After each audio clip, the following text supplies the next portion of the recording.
తెలంగాణలో కాంగ్రెస్ ప్రభుత్వం అధికారంలోకి వచ్చిన తర్వాత ఏళ్ల తరబడి అధికారానికి దూరంగా ఉన్న చాలా మందికి వరుసగా పదవులు దక్కుతున్నాయి.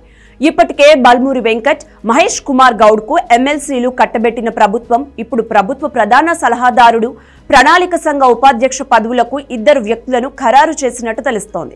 ప్రణాళిక సంఘ ఉపాధ్యక్ష పదవికి మండవ వెంకటేశ్వరరావు, ప్రభుత్వ ప్రధాన సలహాదారుగా రేవంత్ రెడ్డికి అత్యంత సన్నిహితుడు వేం నరేందర్ రెడ్డి పేర్లను ఫైనల్ చేసినట్టు సమాచారం.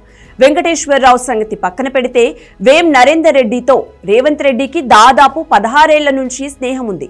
టీడీపీలో పనిచేసినప్పటి నుంచే వీళ్ళిద్దరూ మంచి మిత్రులు. ఈ విషయాన్ని స్వయంగా రేవంత్ రెడ్డి చాలాసార్లు మీడియా ముందు చెప్పారు. నరేందర్ రెడ్డి ఎమ్మెల్సీగా ఉన్నప్పుడు రేవంత్ రెడ్డి ఎమ్మెల్సీగా ఉన్నారు.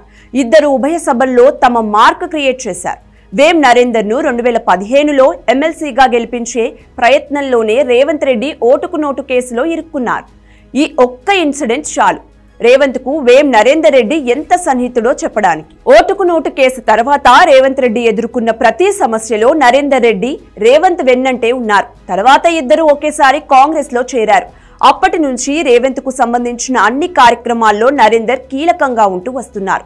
ఇటీవల ఎన్నికల సమయంలోనూ పీసీసీ అధ్యక్షుడి ప్రచారంలో ఆయన ముఖ్య పాత్ర పోషించారు. పీసీసీ అధ్యక్షుడి హోదాలో రేవంత్ రెడ్డి నిర్వహించే కార్యక్రమాలు అన్నిటినీ వెనుక నుంచి వేం నరేందరే పర్యవేక్షించేవారు. అంతటి స్నేహం ఉన్నా నరేందర్ కు ఎమ్మెల్యే టికెట్ ఇప్పించలేకపోయారు రేవంత్ రెడ్డి. దీంతో తన ప్రభుత్వంలో స్నేహితునికి కీలక పదవిని ఇవ్వాలని భావిస్తున్నట్టు తెలుస్తోంది. ప్రభుత్వ ప్రధాన సలహాదారు పదవిని ఇవ్వాలనే దిశగా కసరత్తు నడుస్తున్నట్టు తెలుస్తోంది. కేబినెట్ హోదాతో ఈ పదవిని ఇవ్వనున్నట్టు సమాచారం. పాలనా వ్యవహారాలను పర్యవేక్షించేలా ఈ ఇద్దరికి ఏరి కోరి ఈ పదవులకు ఎంపిక చేసినట్లు కాంగ్రెస్ పార్టీలో చర్చ జరుగుతుంది.